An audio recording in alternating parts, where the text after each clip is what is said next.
안녕하세요. 예찬 성도 여러분. 목요 예배에 오신 것을 환영합니다.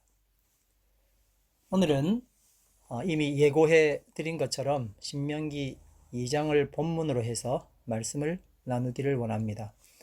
지난주에 신명기 1장을 나누었었죠. 왜 모세오경 중에 신명기 말씀인가 의문을 가진 분들이 있을 것 같은데요. 저희 교회 매일 큐티 만나 모임은 한국의 대표적인 큐티 책인 생명의 삶을 교재로 사용하고 있습니다. 지난 2달간은 요한복음을 큐티했고요. 이어서 지금 신명기를 큐티하고 있습니다. 저희 교회가 교회 설립 후에 거의 10년 이상을 금요 큐티 모임을 해왔습니다. 그리고 이제 최근에는 모교 예배로 바뀌면서 제가 모교 예배 때 설교 말씀 인도할 때는 그 주간에 큐티했던 우리 큐티 나누었던 거 성경 말씀을 중심으로 설교 말씀을 나누고 있습니다. 그래서 신명기다 뭐 이렇게 말씀드릴 수 있지만 그러면 왜 신명기가 중요하냐, 이제 우리가 이렇게 신명기 큐티도 하고 말씀을 이렇게 나누고 있는데, 첫 번째는 이제 모세오경의 한 부분이고요. 그리고 신명기를 이해했다 하면 모세오경을 이해했다, 그렇게 이야기할 수 있을 만큼 신명기는 모세오경 총정리했다, 그렇게 이야기할 수 있습니다. 그리고 신명기는 신약 성경에서 83회로 인용될 만큼 아주 많이 인용된 구약 성경입니다. 그런 점에서 신명기는 구약 신약을 이어주는 아주 중요한 책이라고 할 수 있습니다. 여러분 한번 물어볼까요? 신약에서 가장 많이 인용된 책은 어떤 책일까요? 그러니까 구약에서, 구약 성경 중에 신약에서 가장 많이 인용한 성경은 뭘까요? 419번으로 이사야서가 가장 많이. 그 다음 2번은 시편입니다. 414번이네요. 그 다음에 창세기 출애굽기가 250번, 그리고 신명기가 208번, 에스겔은 141번 나오고 다니엘서도 굉장히 많이 기록되어 있네요. 133번입니다.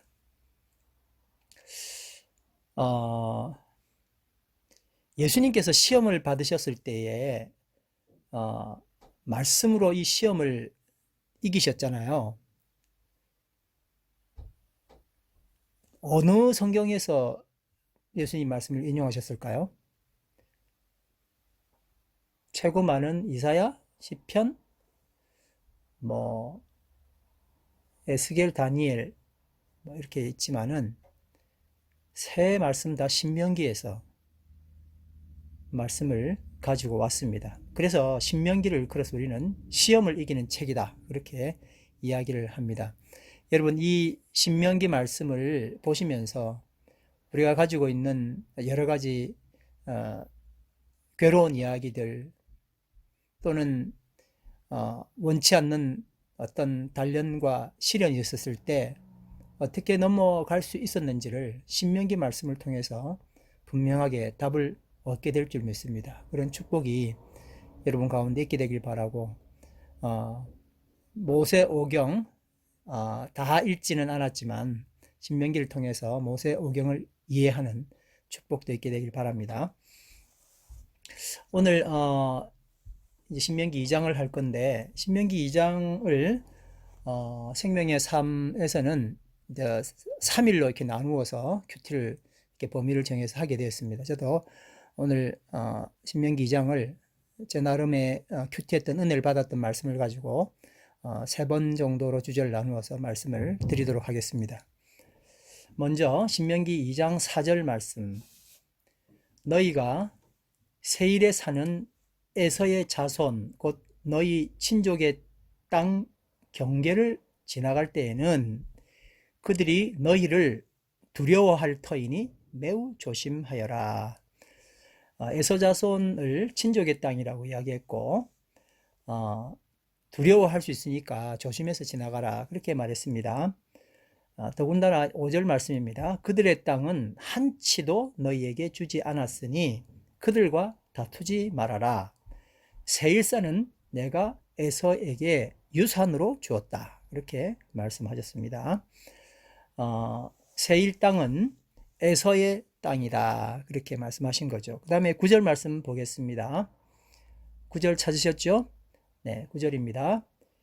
주님께서 나에게 말씀하시기를 모압을 괴롭히지 말고 싸움을 걸지도 말아라. 그 땅은 내가 너에게 유산으로 주기로 한 땅이 아니다. 첫 번째는 누구였습니까? 에서였죠. 그다음 두 번째 9절에서 말씀하시는 것은 모압입니다. 모압을 괴롭게 하지 말아라. 그렇게 말씀하고 있습니다. 그리고 하나 더 나오네요. 19절 같이 보겠습니다. 19절 암몬 자손이 사는 곳에 다다를 것이니 너는 그들을 괴롭히지 말고 싸우지도 말아라. 이 세 민족이 나옵니다. 첫 번째는 뭐죠? 에서를 조상으로 둔 에돔, 두 번째는 모압, 세 번째는 암몬 이렇게 되어 있죠. 이 세 민족은 이스라엘 바로 접경해 있음에도 불구하고 다른 나라들은 치라 하시든지 진멸하라 그렇게 말씀하셨는데 이 세 민족은 하나님이 괴롭게도 하지 말고 치지도 말고 싸우지도 말아라 이렇게 말씀하셨습니다. 성경에 나오는 이스라엘 역사를 읽어보면 이스라엘을 가장 많이 괴롭혔던 대표적인 나라 셋이 있습니다. 말만 꺼내면 나오는 나라들이 있는데 물론 뭐 더 또 다른 나라가 있겠죠. 그렇지만 아무튼 이 세 나라가 바로 에돔, 암몬, 모압입니다. 대제국 이집트나 아시리아나 바벨론 같은 그런 나라가 아니라 주변국 작은 나라 에돔, 모압, 암몬 이렇게 세 나라입니다. 여러분 에돔은 어디서 비롯된 나라죠? 좀 전에 우리가 읽었던 것처럼 에서이죠. 에서는 누굽니까? 바로 이삭의 아들이죠. 이삭의 아들 누구와 누구죠? 야곱, 에서. 그렇죠. 그래서 야곱의 쌍둥이 형 에서가 조상인 나라가 바로 에돔입니다. 네, 그 다음에 모압과 암몬 많이 들어보셨죠? 근데 모압과 암몬도 이 아브라함의 친족 아닙니까? 그러니까 아브라함의 조카 롯이 이제 소돔 고모라에서 피해서 딸과 함께 다른 곳에 기거를 하게 됐는데 여기서 이제 딸과 근친 상간을 해서 난 자녀들이 있습니다. 큰딸에게서 시작된 나라가 모압, 둘째 딸에게서 시작된 나라가 암몬 이렇게 되죠. 그래서 이 세 나라는 다 아브라함의 친족, 그 아들 이삭의 친족들의 나라입니다. 이스라엘은 어쩔 수 없이 이 세 나라와 얽히고 설키게 됩니다. 이스라엘을 측근에서 가장 귀찮게 했던 세 나라인데 여호와 하나님은 가나안 정복할 때 이들 나라부터 처리하면 얼마나 좋았을까요? 근데 그대로 두라고 하셨단 말이에요. 왜 그랬을까요? 왜 하나님은 이렇게 신발 안에 들어간 조그만 돌멩이처럼 또 손톱 옆에 박힌 가시처럼 목 안에 가시처럼 이렇게 굉장히 나를 귀찮게 하는 어떤 것들을 그냥 그대로 왜 두라고 하시는가에 대한 질문입니다. 왜 그렇게 하셨을까요? 아브라함의 친족이다. 그래서 놔둬라 했다는 말로는 그 설명을 다 하지 못한 것이라고 생각합니다. 우리는요, 사랑의 공동체, 서로가 서로를 아껴주고 배려하는 정말 환상적인 공동체를 꿈꿉니다. 그런데 실상은 정말 다른 것 같아요. 없어져야 할 사람, 그 사람이 이 공동체에 버티고 있습니다. 좀 있다가 사라지겠지 해도 사라지지 않는단 말이에요. 그러면 우리는 어느 정도 시간이 지난 다음에 이렇게 늘 선택해 왔었습니다. 지가 나가든지 내가 나가든지 해야 된다. 그런데 만약 하나님께서 그들이 어떠하든 거기 그냥 살게 놔두라고 한 명령이라면 어떻게 하겠습니까? 그들이 나를 괴롭게 하든 말든 상관 말고 놔두라면 어떻게 하겠습니까? 나중에 그들이 구원을 얻을 여망이 있기 때문도 아니라면 어떻게 하겠습니까? 그저 나를 괴롭히기만 하는 직분을 받은 사람이라면 말입니다. 참 괴로운 이야기지요.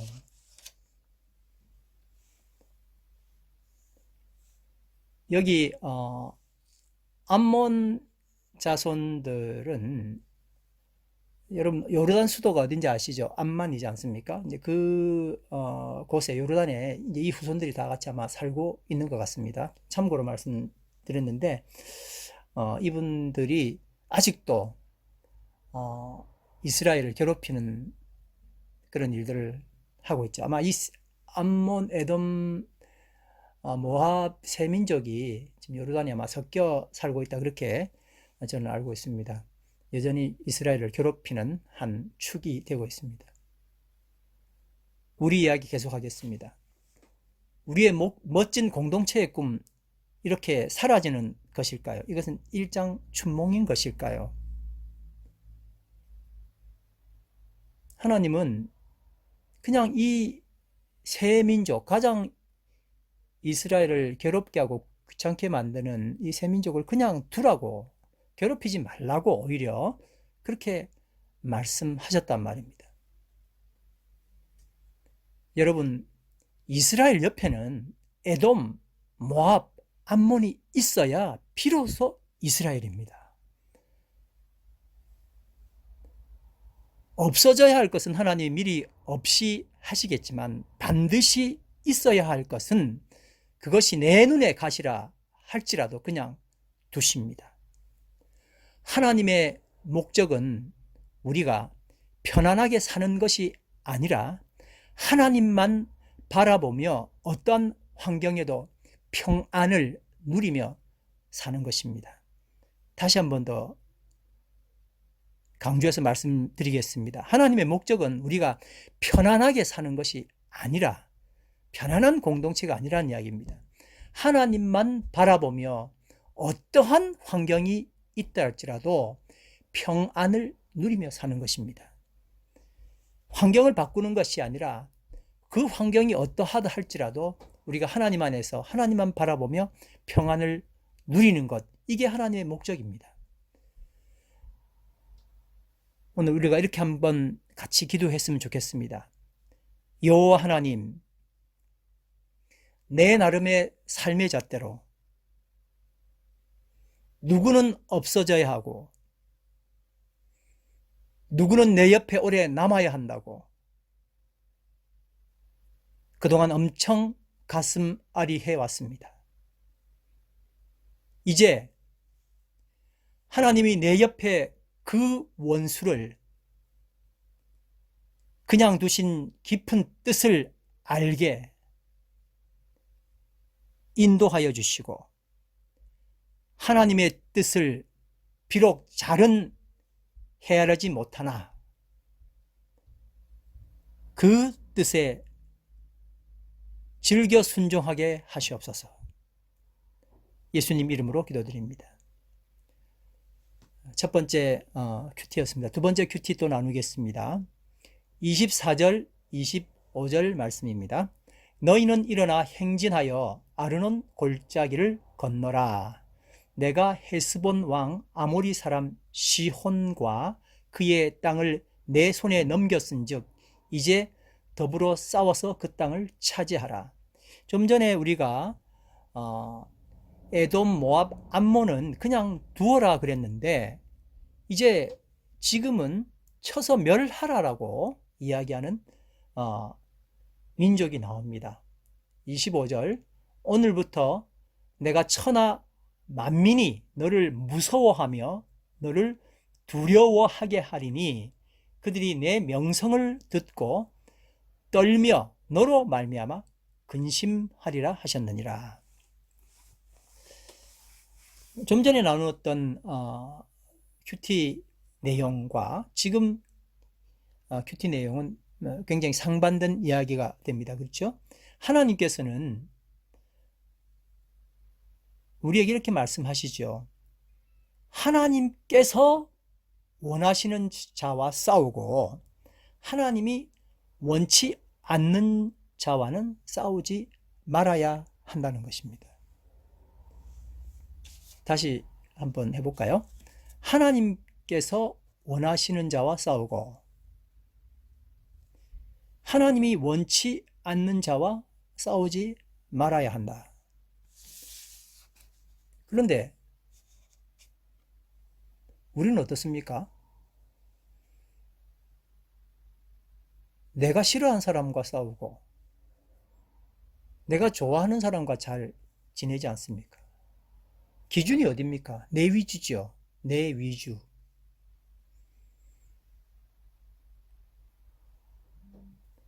하나님이 싸우라는 자와 싸워야 되는데 내가 싸우고 싶은 사람과 싸운단 말이에요. 하나님이 싸우지 말라고 말하는 그 사람과는 또 내가 막 싸우네요.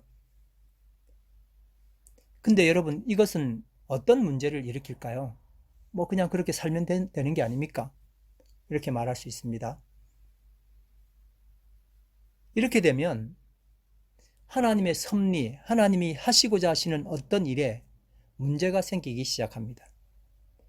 역사가 바로 서지 못하고 혼돈되겠죠. 하나님은 강한 아모리인들을 치라고 하셨어요. 시시한 모압은 놔두라고 하셨습니다. 그러니까 시시한 것, 강한 것 때문에 강한 자들을 내가 칠 수 있다. 시시한 건 놔두라. 그런 의미는 아니었습니다. 이것은 하나님의 역사하심, 섭리와 관계가 있기 때문에 그렇습니다.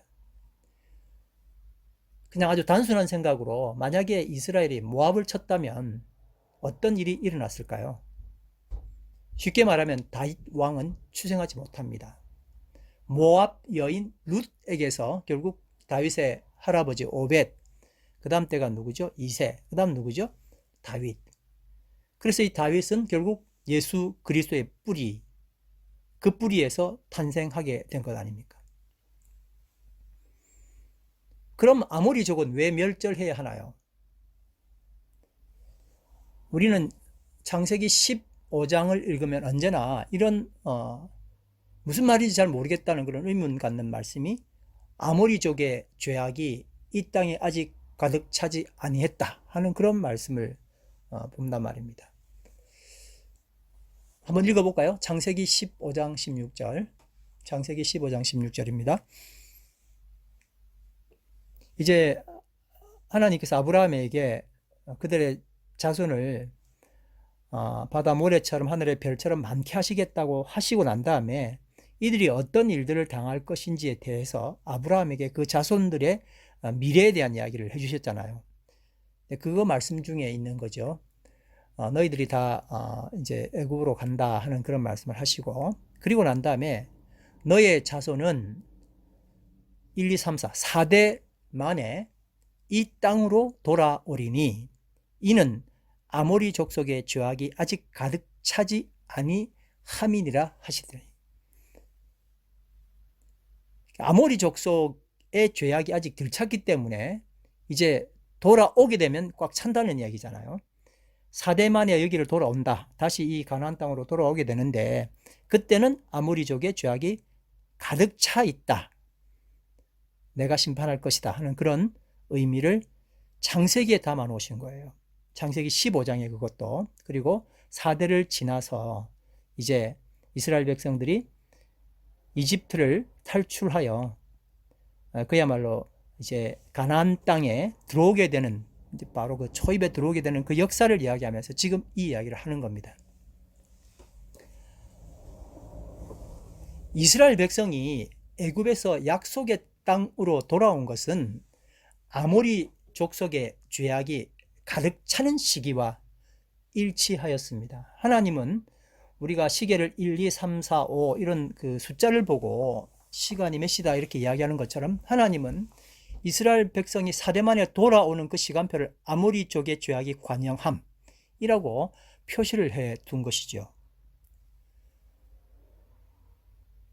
가나안 족속의 멸절에는 이러한 심판의 의미가 담겨 있었습니다. 하나님은 그들의 죄악이 가득 찰 때에 그 시간을 정확히 맞추어서 심판을 시행하게 되었습니다. 근데 그전에는 심판이 시행되지 않았죠. 아모리족은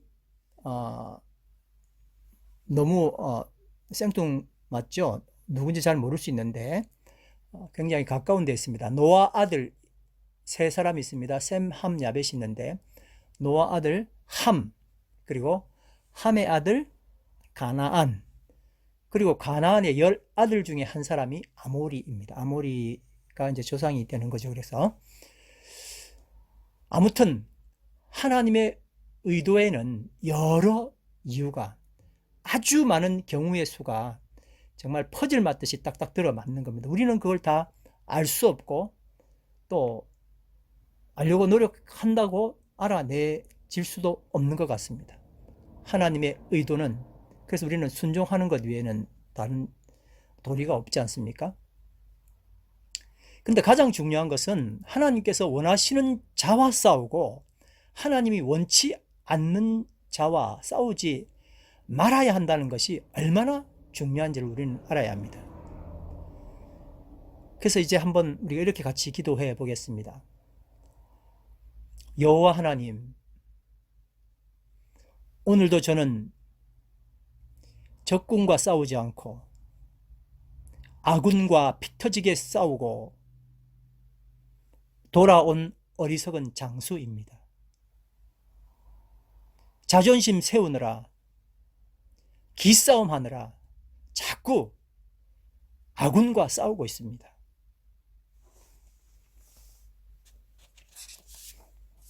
하나님, 저를 용서해 주십시오.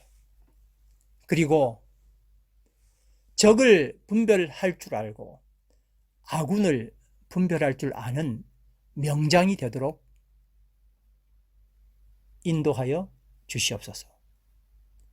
기싸움 아니라 기도로 싸움을 이기게 하여 주시옵소서.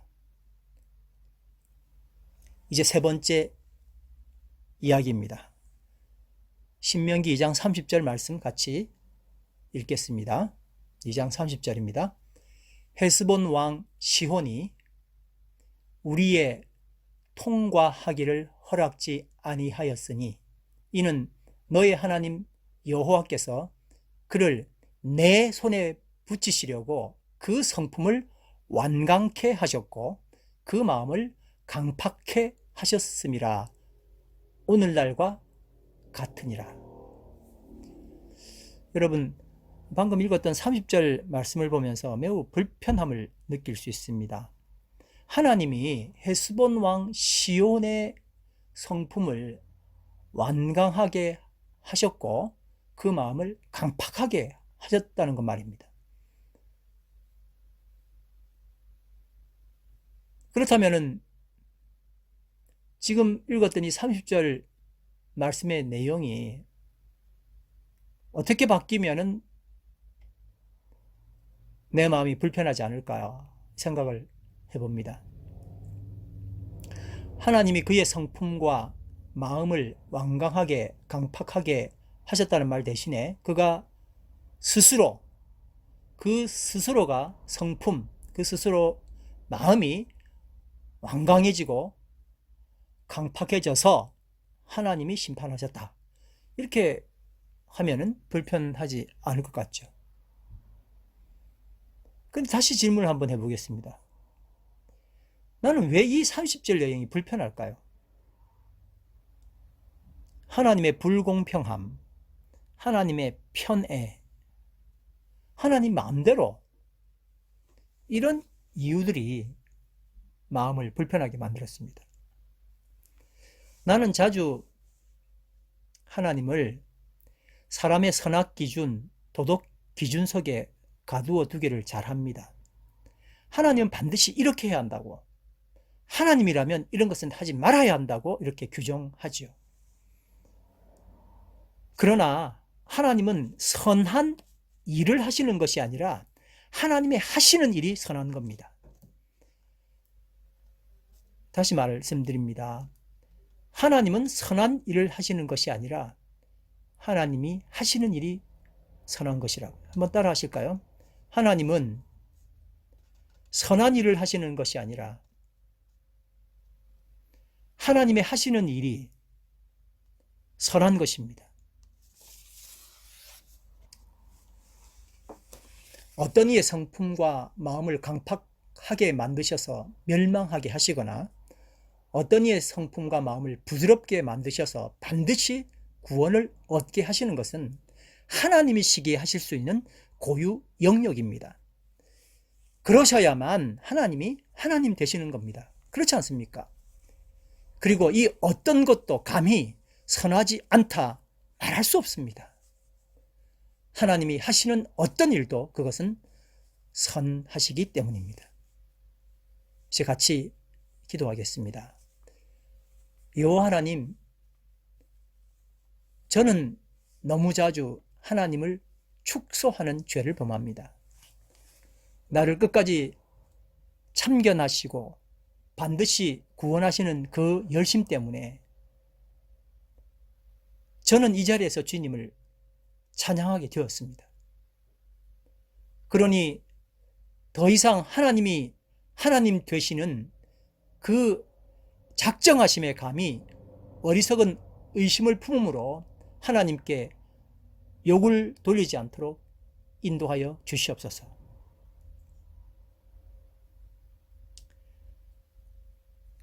사랑하는 성도 여러분, 오늘 우리는 신명기 2장을 통해서 하나님께서 우리에게 무엇을 원하시는지를 알게 되었습니다. 그래서 우리는 하나님 앞에 정말 올바른 삶을 살 수 있도록 그렇게 축복하시는 은혜가 있기를 간절히 바랍니다. 기도드리겠습니다. 하나님, 신명기 2장을 통하여 하나님을 만나 뵙습니다. 우리는 우리의 삶을 통하여 하나님 앞에 영광 올려드린다고 하면서 그 목적들이 너무나 내 위주였던 것을 이 말씀을 통하여 다시 한번 생각해 봅니다. 하나님, 내 주변에 내가 생각했던, 내가 원치 않는 사람들이 있다 하여 그동안 우리는 너무나 많이 가슴 아리해 왔었습니다. 하나님이 그 고통스러운 사람을 내 옆에 두신 깊은 뜻을 알게 하시고 하나님의 우리를 향하신 더 다른 뜻에 즐겨 순종하게 인도하여 주시옵소서. 하나님, 우리는 적군과 싸우는 것이 아니라 우리도 모르게 아군과 싸우는, 마치 암처럼, 자기 스스로를 공격하는 암처럼 우리가 우리 스스로를 공격하고 있는 어리석음에 빠져 있습니다. 하나님, 이제는 적을 분별할 줄 알고 아군을 분별할 줄 알도록 인도해 주시옵소서. 싸워야 할 대상이 사탄이며 이 세상 그릇된 사탄의 세력인데도 불구하고 우리는 공동체 내에서 기싸움하느라 얼마나 많이 힘든지 모릅니다. 하나님, 이제 기싸움이 아니라 기도로서 이 선한 싸움을 이기도록 인도하여 주시옵소서. 하나님, 우리는 너무 자주 하나님을 축소하는 죄를 범하고 맙니다. 하나님 이렇게 하셔야 된다, 하나님 이런 것 하지 못한다, 그렇게 내 스스로 결정해 두고 하나님을 의심하는 어리석음에 빠졌습니다.